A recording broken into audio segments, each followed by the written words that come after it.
And the different types of manga, with all the different demographics, you've got your weekly comic books, you've got your shonen, your shoujo, your kodomo, your kids stuff, you've got your seinen, your josei, what's that, elder boys and elder girls, I think, students and businessmen, housewives, parents, retirees, the elderly, like there's comics for literally everybody, catch up West.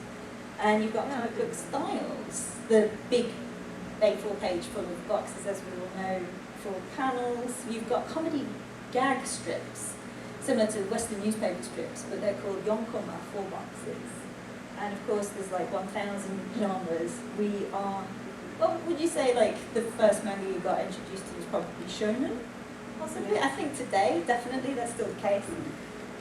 So you've got your action, romance, drama, violence, cyberpunk, slice of life, fantasy, mystery, kemono and gijinka are terms I think they've only recently, past 10 years. So humanoid animals, like My Little Pony, but when they go to high school, that sort of thing.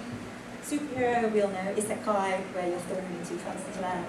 I'll just put pets. I don't even know what I meant by that, but there you go. But note that manga itself is not a genre. So the genres are all those above. So if any academic says, oh yeah, that genre manga, you can say, no.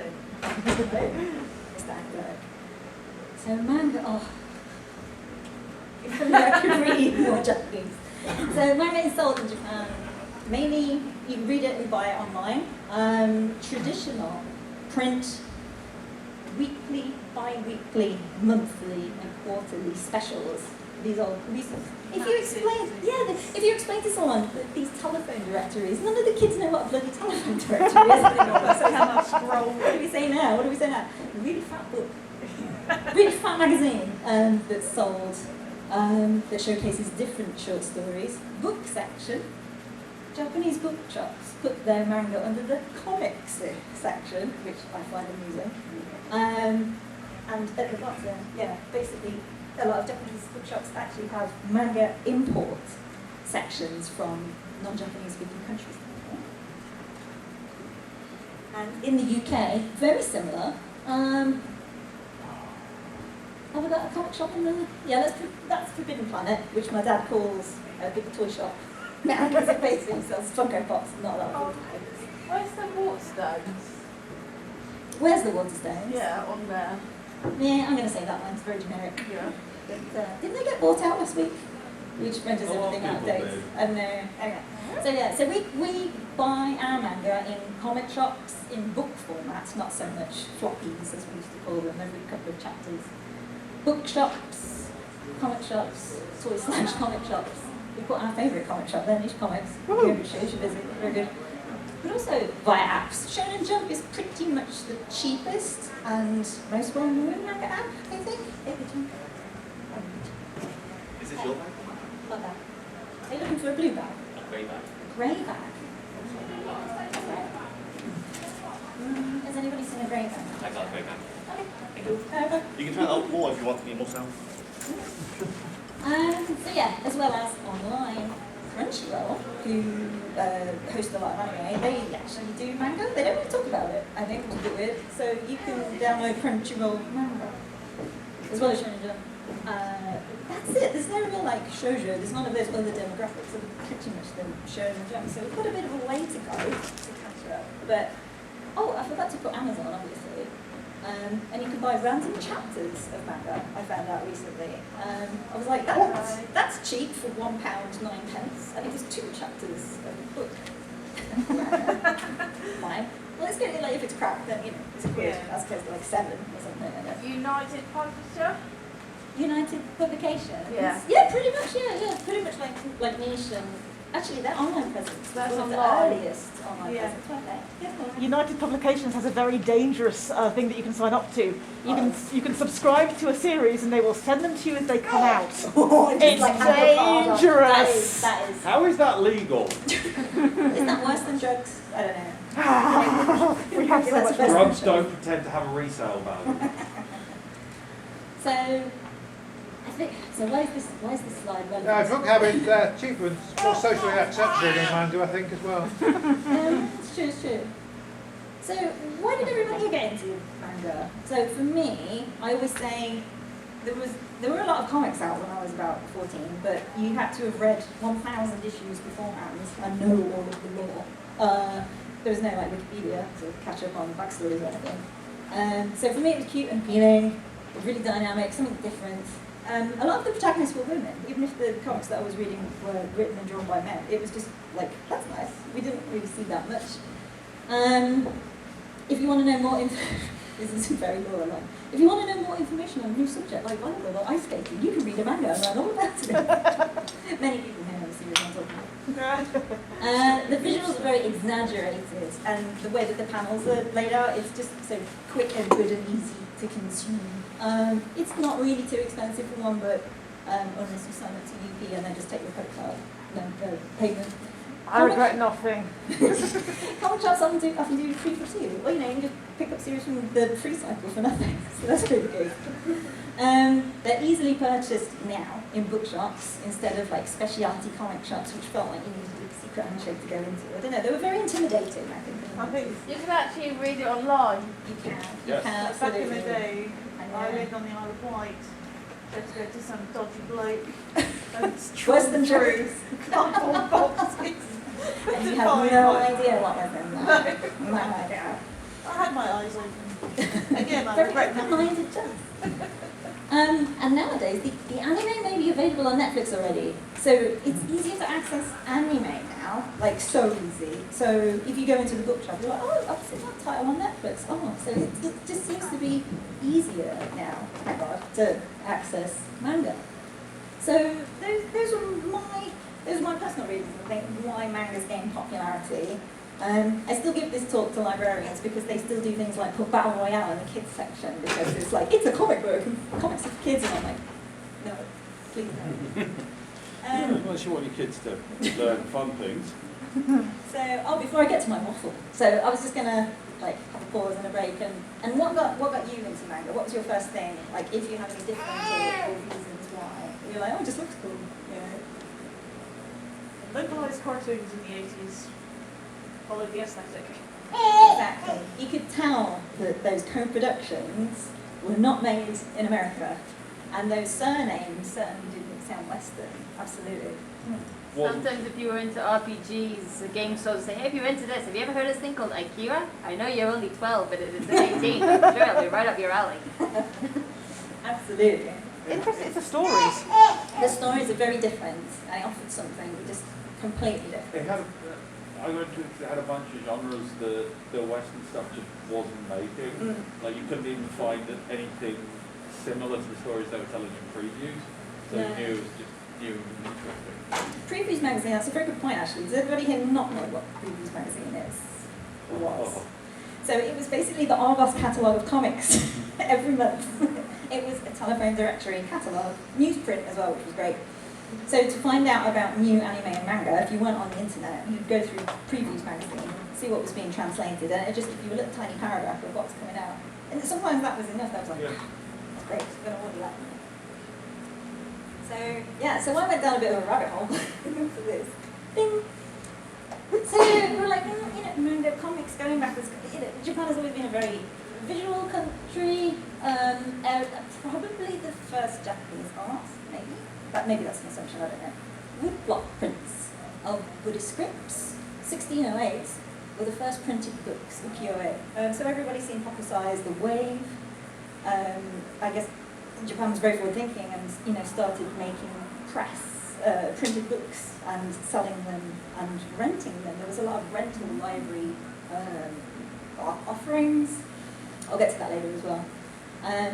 So neatly, manga libraries they're called kashihon and travelling kamishibai, and those are 1815.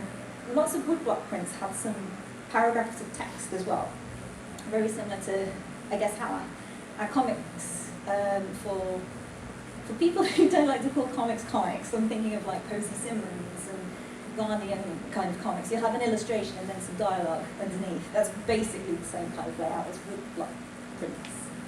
And then we unfortunately have World War II. However, that did introduce Japan to Western comics influence.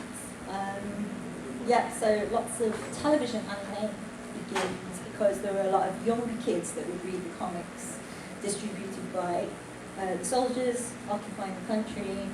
And also, after Japanese artists were influenced by that in the 70s, 80s, anime was introduced to the US, very cyclical.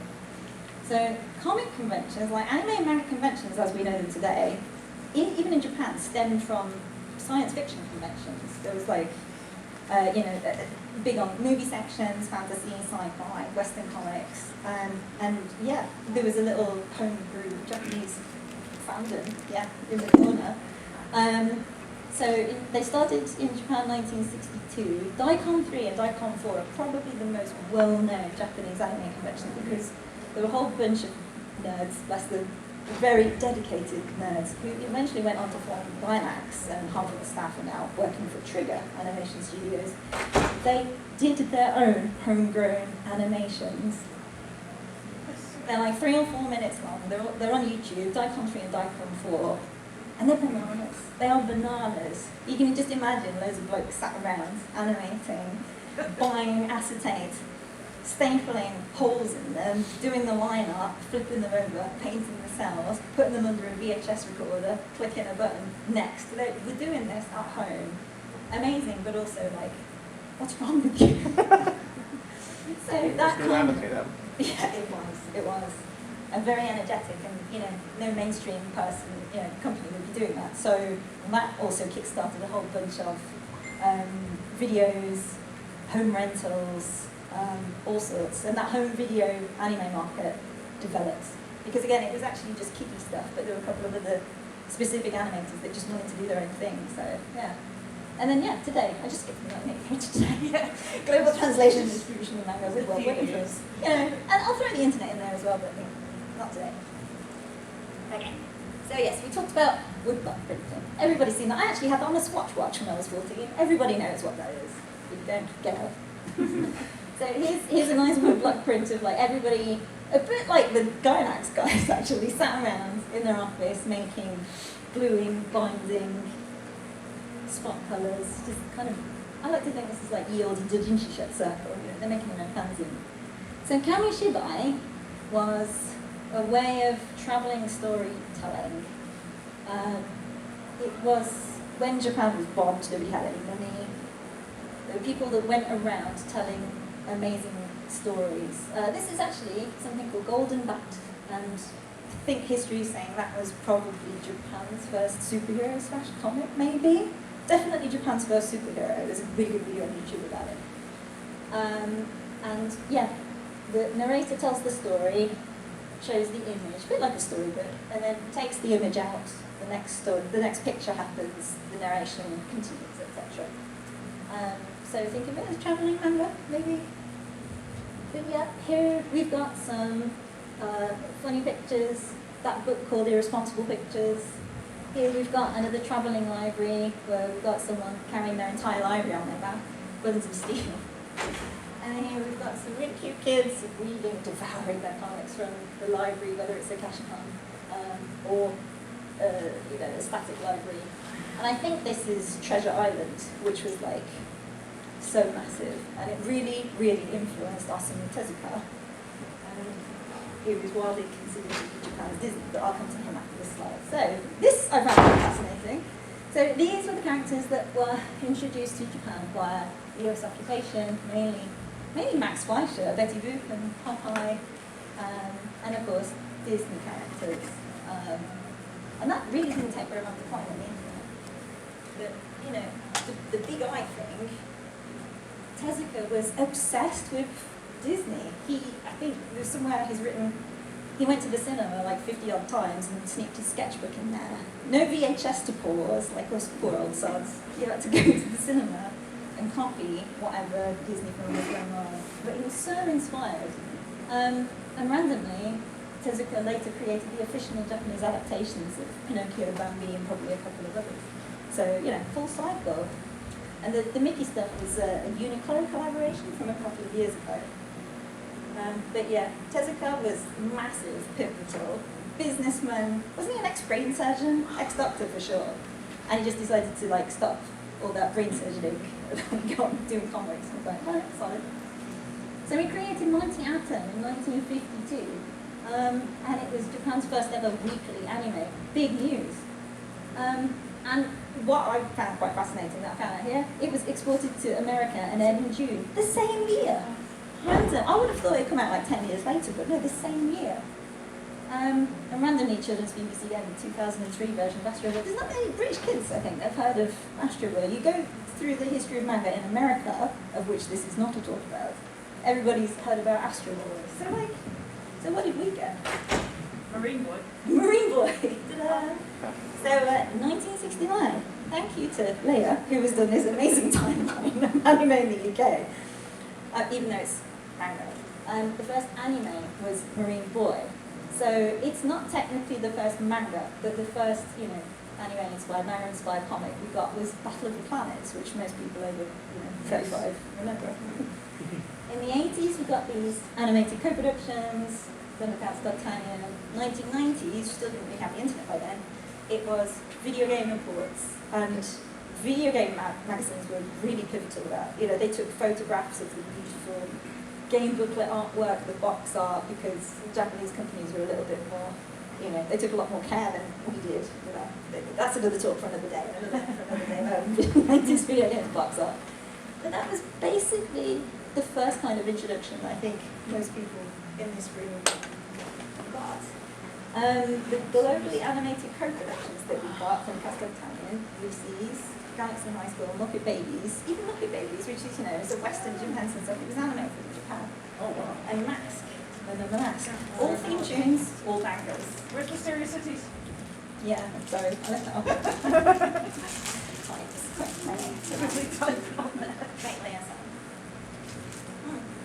And I put nowadays it'd probably be called Netflix Originals, because that's basically what's happening on Netflix right now. So adaptations between the UK, America, Japan and Europe. Who's seen Thunderbirds 2086? And is it nothing to do with Jerry Anderson? Is that correct? It's just the name, right? It was awesome. Right. You might be the only person in the UK. It kind of was Thunderbird. Yeah, it's true. TB and its initials and stuff. They had really cool plays. It stood for something else though, so it was tuberculosis. Yeah. And at the time, we had a Speed Racer film, which I think was really slammed at the time, made by the Wachowskis, but it's an amazing film. It's honestly so much fun. It's a really stupid, amazing, funny, daft live-action adaptation. Ninja Turtles actually got adapted, Super Turtles here. That's wild. I'm not quite sure how much of the Ninja Turtles lore, have the anime writers actually seen any of the Ninja Turtles? I don't know. There's a fairy in one of them, and there's another video where they got released and they probably go Super Sentai transforming robots, and I'm like, oh, okay. France adapted City Hunter and called it Nicky Larson, because that was the name of the dub that France had. And I'm not really familiar with City Hunter. City Hunter? Yes, City Hunter, Nicky Larson. The France blooming loved it. But yeah, these would definitely. I've written also probably. They would definitely be called Netflix originally. Alright. So that's the globe. Back to the UK. So manga, I often explain to kids, librarians, and people that aren't really familiar that manga kind of works as a storyboard, and then I have to explain what a storyboard is, but I'm going to assume everybody knows what it is. And it's often adapted directly into animated TV shows. So if your comic's popular, you're going to get a video, or you're going to get a TV series made out of it. In the 80s, definitely into straight-to-video films. And I think straight-to-video had a bit of a reputation for being low quality in England and America, like B movies do. But Japan properly embraced it, and it was the amateurs are actually turned pro. And they got their studios together, and they didn't need any promotion other than in fandom magazines or going to Comic Con or whatever. And it went, with the economic upturn that Japan experienced, there was a lot of money going in. There are lots of stories now about how there was probably a bit more money than sense. People had a really good time at that time. And a lot of those videos that were made that had different storylines that weren't aimed at kids, they were picked up by Manga Video. And here in my talks to libraries, I always say, anime means animation, and manga means comics.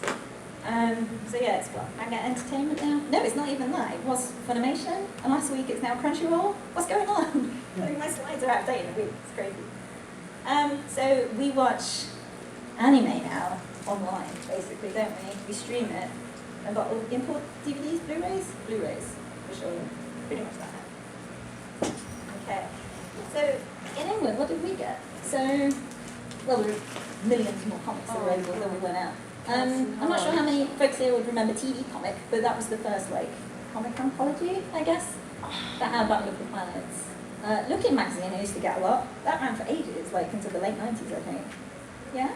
There's not many Galaxy High School on the anime, but I think the books carried on, didn't it?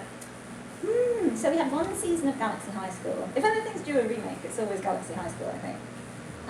But these were British comic artists adapting stuff that was popular on television. Whether they knew it or not, I'm being really facetious here, but it's basically England's first attempt at drawing what they didn't know was manga. But yeah, it's definitely the earliest UK comic adaptations that inspired, probably wouldn't call them manga, but manga inspired. And then once everybody had consumed all the media, there was actually a massive black and white comics boom in America in the late 80s. And everybody knows the kids' Ninja Turtles stuff, but has anybody read the Eastman and the Laird original Ninja Turtles? You better, because like, Not service the artwork, of course. We won't go into Dave's thing. Bad. So Ninja Turtles was massive. But there were also a lot of comic artists / writers who were inspired by not just ninjas in general, but also the anime that was coming over in America. So America and Japan have the same VHS system, unlike ours. And so there were a lot of exchange students going abroad, taping whatever anime was cool on telly, and then bringing it back and showing it to everybody else in their American dorm. So Ninja High School, there are ninjas in it, but it's basically Urusei Yatsura for American audiences. There's like a high school ninja girl, a hapless guy, and an alien. Yeah. Oh, and they just put Godzilla in there for shits and gigs, I think, to be honest. The third one is a comic book called Shuriken, which I think only lasted 2 issues. But this was probably the first time I'd seen something that was trying to be its own thing. It wasn't like a parody, and it wasn't, it was definitely trying to do its own thing. And whoever wrote this was clearly a big Reggie Matsumoto fan and had seen a lot of Star Blazers, Yamamoto and stuff. But it was its own thing. And Samurai Pizza Cats, this was UK fanzine called Animace, and it was turned into a comic strip in Animace with permission. So yeah, the team that did the UK fanzine Animace did get permission to do a UK Samurai Pizza Cats comic. Yeah. And I'm hoping everybody in this room knows what a fanzine is, because some librarians and kids do not. So yeah, they're made by people who are just really into stuff. So yeah, lots of science fiction, lots of Kirk and Spock /Fig eyebrows, all sorts. Punk zines, they're a massive thing. Yeah, Slash the original. Oh, Yeah. okay. Yeah, so Slashfic isn't a new thing. Let's go No, back to the fanzine. I'm familiar with Slashfic, but I didn't realise that there was a Kirk and Spock Slashfic. It was the original. 1973. There you Well. go, big one. Yeah.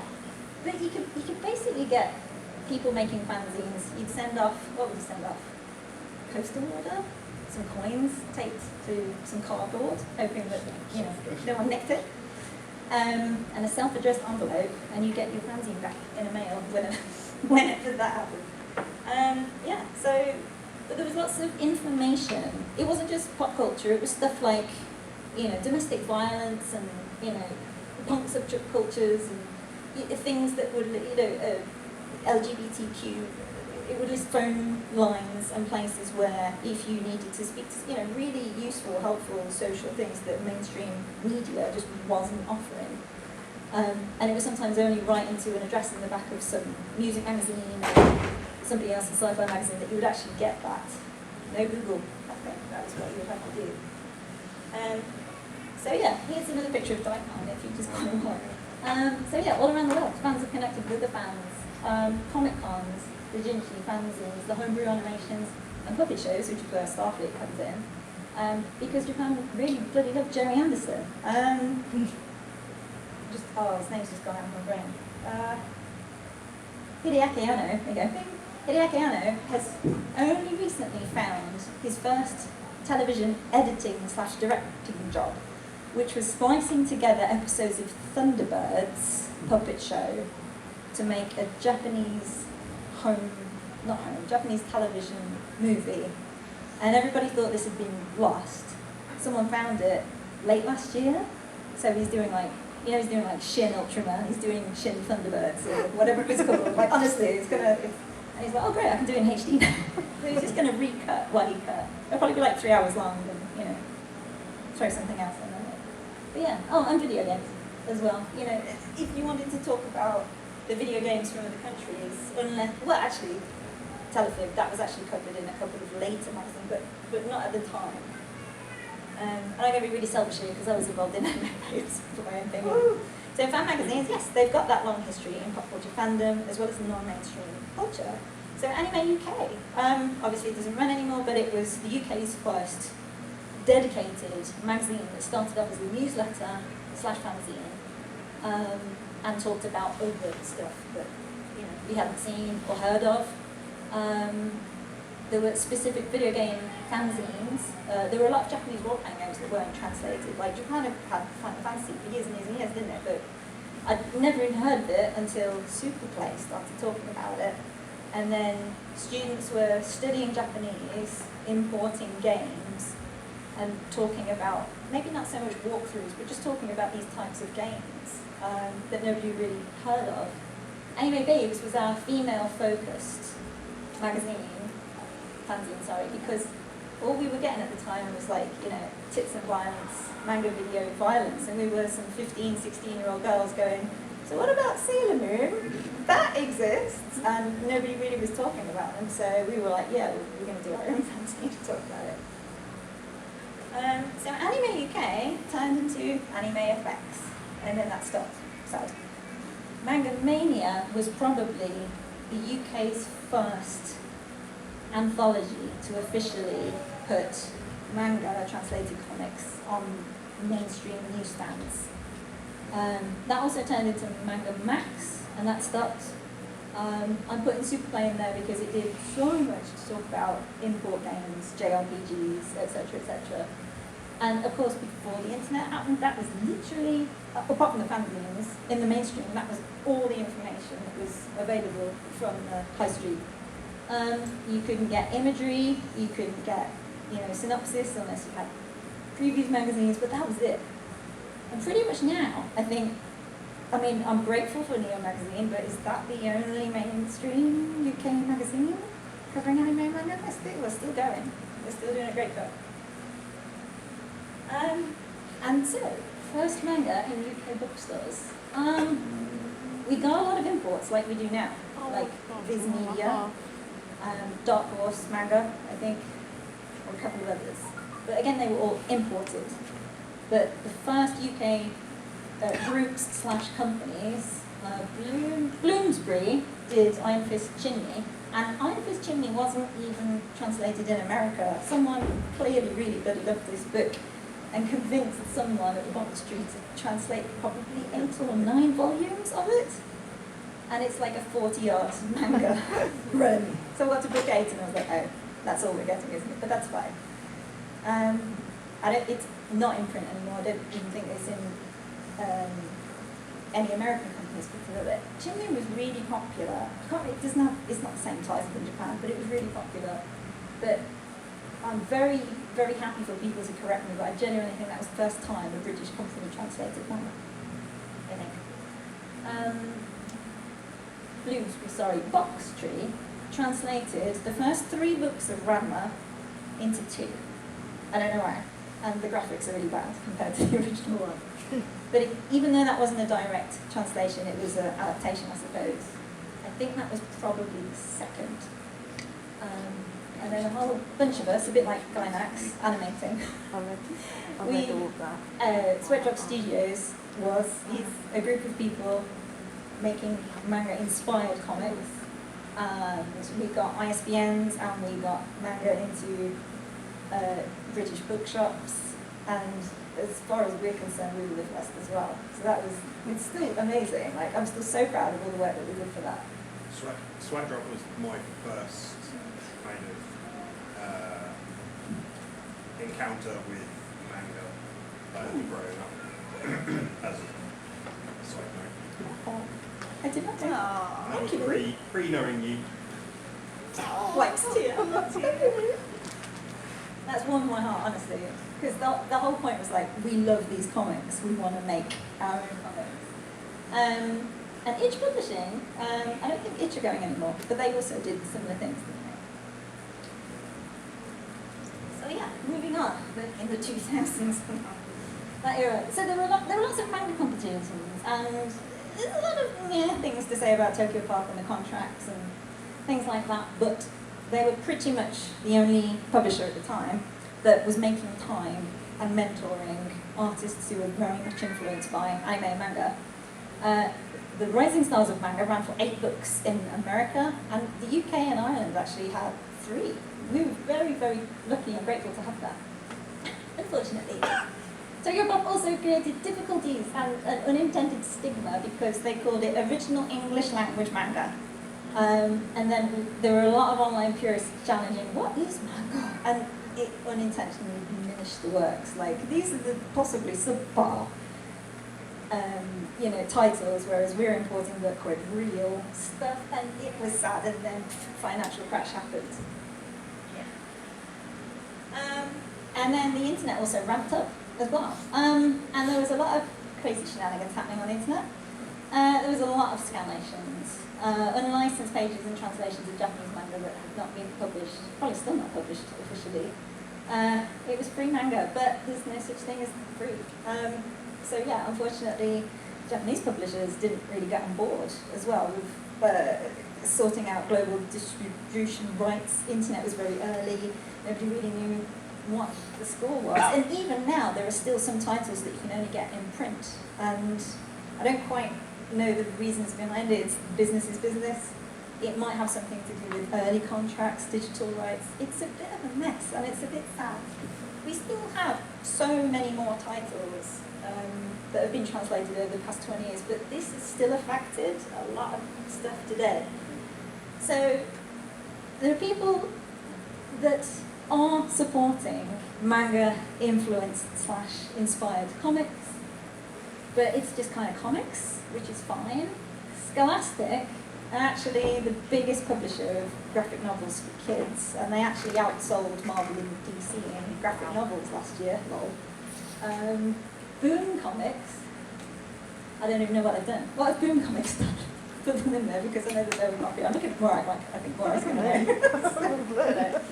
IDW, they did a lot of 80s franchise things like Gem and the Holograms, Transformers, G.I. Joe, I think even.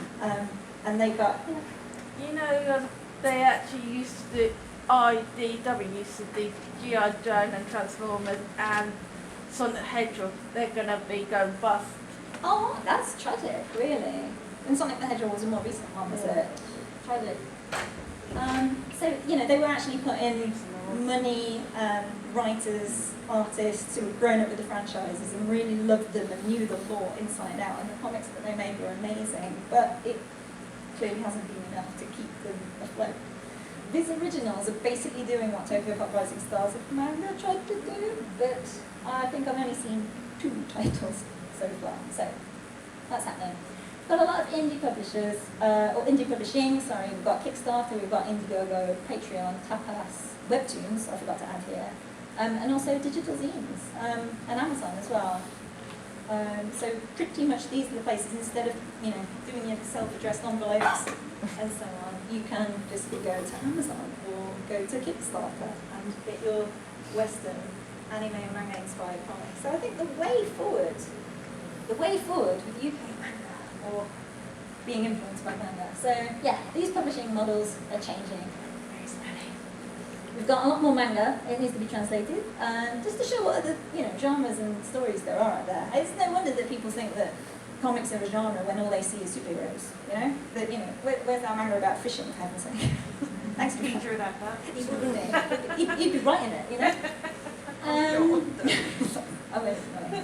And we've still got a UK Victorian attitude towards comics. And the Victorians were like, oh no, that comics will rot your brain. I'm like, that should have died in the Victorian era. You know, comics help people read. You know, not everybody wants to read Shakespeare or whatever. You just want, you know, like you sit down and watch a soap opera or something. You just want something quick, easy, and good and fun to read.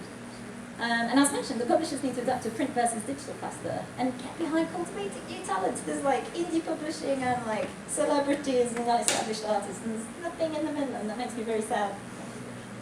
So yeah, hybrid style, they still seem more publisher friendly, as proven by Scholastic, who are just publishing whole loads of young adult stuff. Show influence with your purchasing choices when you can. The opposite cultural influence upon your new art. This is fun, because it's nothing new, because I've got historic UK weavery. The actual term in the 17th century was Japanning. So Japanning is a type of finish that originated as a European imitation of East Asian lacquerwork. Yeah, so I've just covered a whole lot of stuff here from Wikipedia that I'm not going to read out here. And that led on to Anglo-Japanese style, 1851. We've also got aestheticism, and no, that's nothing to do with like 1980s new retro wave. And modernism, which I won't go into here, but influence, something new, influence, something new. So yeah, UK proto-weaves. So we've got Aubrey Beardsley here and Oscar Wilde. So I've written here, Aubrey Beardsley was a massive weeb. Look at the state of this. So yes, the Yellow Book was like a posh fanzine. Printing presses, independent printing presses were becoming a thing. He was born 65 years before Gurner Guy, who will be very proud because Aubrey Beardsley used to draw some pretty etchy stuff. So Victorians painting, all sorts of things. And he used to draw such, you know, hugely Japanese-inspired stuff. But he also did so much rude stuff in the Yellow Book, he actually got kicked out. And he didn't like this. So when this group, the Savoy, joined, and I'm putting this in because this is so pissy, it's so funny, he actually drew a picture of the Yellow Book here, and drew a little cherub weeing on it. That's what you get for kicking me out of your zine. So, yeah, lots of proto-weaves. Everybody was so enamoured with all of the imports and stuff. But then you got Oscar Wilde saying what he said in the corner. You know, he just wanted to talk about the look, the aesthetics, basically. But by doing that, he really diminished people, Japanese people. So there was lots and lots of imports happening in the 19th century. So much so the art world coined Japonism. Probably pronounced that really wrong. A French term coined by critic Philippe Breton in the 1870s because it was a craze for Japanese art and design. So Art Nouveau picked up on all this. I mean, you can see, you know, fans, lotus flowers, also, you know, a kimono-ish dress. Lady wearing kimono here, and this kind of woodblock printish etching, a sketch before the actual painting happens as a study. And you've got Utagawa Hiroshige, and then you've got Oiran Essen and Van Gogh, and I was like, oh, Van Gogh, you have ripped this off. But he goes, no, it's a study. It's fine, it's a study. It's called the Courtesan, after Iceland. Look, I've credited Iceland. I was like, okay, fine. Obviously, Aubrey Beardsley. And Toulouse-Lautrec, his name got off. But I was like, oh, yeah, you know, these weaves, you know, they're inspired. All is good. You're not copying, you're being inspired by it. Honestly, it was a big love letter, apart from Cheeky Van Gogh. But there you go. Cheeky Van Gogh, that's his new name. So you've got Katsushika Hokusai and Van Gogh. You can see clearly how Van Gogh's, you know, his parallel lines, his diagonal lines.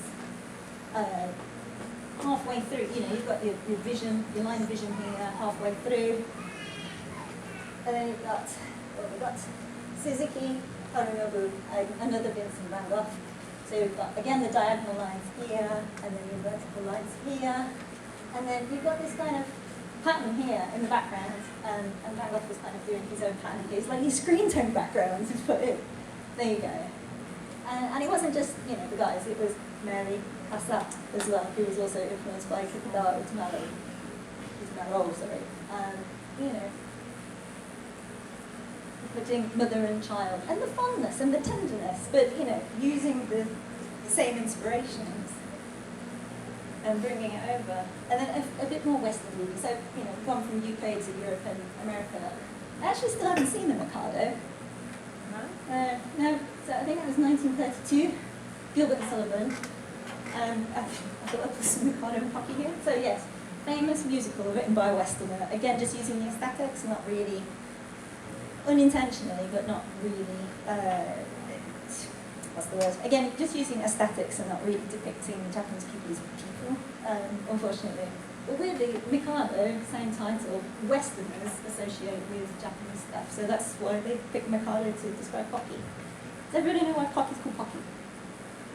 Because the sound effect that you do is pom. When you bite it, it makes a pom noise, so Madame Butterfly, again, non-Japanese person, but very inspired by, I'm sure you know, is it Monet? Yeah, it's called Monet. Japanese gardens as well. So yeah, all this influence. But yeah, as I was saying, it basically turns into Orientalism as well. The romanticized depictions of Asia, subject matter, but kind of not conveying much meaning when intentionally diminishing. There's loads and loads of essays out there that unfortunately I didn't have time to read, but I just thought I'll copy the opening lines here as well. And not just observations by Western people as well, observations by Japanese people, just talking about this, the good, the bad. But yeah. And that moves me on to influence versus appropriation. So, going back to manga, we're very inspired by face shapes, hair colours, new ideas. And drawing your own stuff, you kind of contribute to the art world that way, and the comics world. And you want to encourage others to make their own. You don't want another superhero title, there's loads of them. Thinking about all of those paragraphs in previous magazines and all those new and exciting ideas, like, I want to do my own sort of thing, Inspiration is fine, you're not taking the mick. It's understanding and applying those aesthetics in your own way, but going back to the Orientalism and the Japonismo, the pretense and, the oppression Orientalist, and it unintentionally, or intentionally for some people, it bolsters, that superiority which nobody wants. And you also get a lot of negativity and gatekeeping. I think it came up in conversation once with another fan at a convention, and I was like, have you read any of the stuff that any of the people at this convention's done? And I think he said something like, and I'm paraphrasing, why would I want to read that when there's lots of other Japanese works out there? And I was like, because they're all stories. They're all good stories, Brett. Why? And that kind of gatekeeping can turn into a bit, puritanical and nationalist. And the full circle thing, the inspired by each other, we've got a lot of modern creators who have made these franchises. I've got to put Ida in there. So you've got Witch, which was more popular in Europe than it was in America. It's actually a Disney franchise by, I think, an Italian artist, I'm not sure. And then we've got The Owl House here, which is on Disney Plus season 2 is out. Clearly inspired by Ryoko from Tenchi Muyo. Monster High as well, that was a Hasbro property, I think. Scott Pilgrim. Scott Pilgrim's just a manga, not an anime. Basically. Isn't it being made? No, not made in anime. It's made in live action movie. No, but is it No, they are making one. They are making Oh, one. that's what I yeah. heard. On Netflix, wasn't it? Probably. Yeah, so. But again, all inspired. Scott Pilgrim is basically a manga. Like, the last book is just full of screen tone. Like, clearly someone gave him a copy of deleted comic works, I think. Just went mad. But it's that inspiration, that aesthetic, that new creation. And you've also got Westerners who are being published in Japan. So Åsa Ekström from Sweden. Adam Warren did a really popular Da Vinci. And then you've got Philippe Smith. This was one of the most violent comics I think I read at the time. Pipo Chu was published 3 books worth. Annika Hage did Gothic sports. Germany had its own faction of Tokyo Pop where the staff, I think, really looked after the mangaka that they were developing, and they just went off on one. I don't even know whether they're still going, but they did for a long time, well after Tokyo Pop America folded.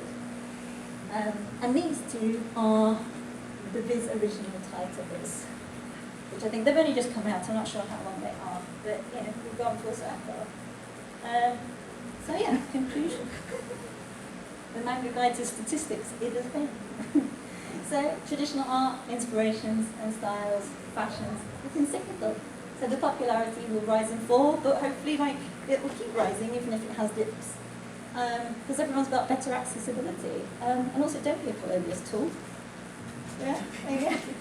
That's not good. I'm not going to read a manga by someone being a colonialist tool. And Netflix, it's the kingdom, the global kingdom of anime, kingdom of global anime. Most modern animations and co-productions, Netflix are the biggest supporter / financial provider. And I also thought, do we need a comics Netflix for translated manga? I mean, yes, we've got Crunchyroll, but we've also got Webtoon and Telcast. And they do all right, I think. Are there any others other than Webtoon and others?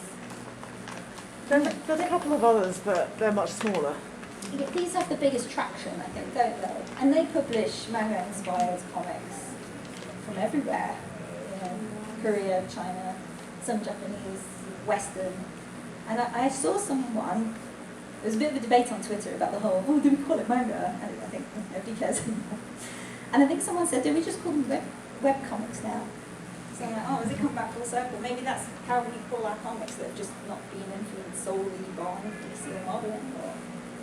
And I always say, until that happens, especially if you're in England, UK, just make comics and support comics and buy them and all sorts. Tezuka didn't have a computer. He didn't need a computer to draw a comic. And I would say that to the kids and they would go, I don't need a computer? They feel like they're priced out and they haven't even put a panel to page. I'm like, no, you just need a ruler and a piece of photocopier paper and pencil, it's fine. You scan it, you take a photo of it, you send it to a printer, online. I've written local, but I don't think anybody uses local people anymore. Maybe that company in Houston that we use. But that's because they know what they're doing, but not a lot of companies do. You can sell on Amazon. What is it? KDP, Kindle Direct Publishing. Kindle Digital Publishing? Kindle Direct. Direct Publishing. And you can send that's basically a print on demand as well as PDF. It can be, yes. Brilliant. I don't know how good it is. Yeah, I wouldn't trust them an inch with an actual visual thing. Yeah. But nothing's stopping you try. Yeah, exactly. But I honestly think it's the way to go. And I'm thinking back to when I mentioned that 2 chapters of book. That is basically your floppy comic, your fanzine. You put it up there. You can post on Tapas and Webtoon. Loads of people I know just do both. Really. And you can send to Neo Magazine, Blessed Neo Magazine. They will publish 8 pages of your comic, full colour or black and white. They will promote Viz Originals again. I think they have an open submissions. I'm not quite sure how it works. And basically production methods may vary, but the methodology is basically the same. So keep on commenting, people. Thank you for visiting my talk. I didn't even time myself. Bang What on. time is it? Royal. Was it really? Yeah. Oh, my watch is dead. There you go. So that's it.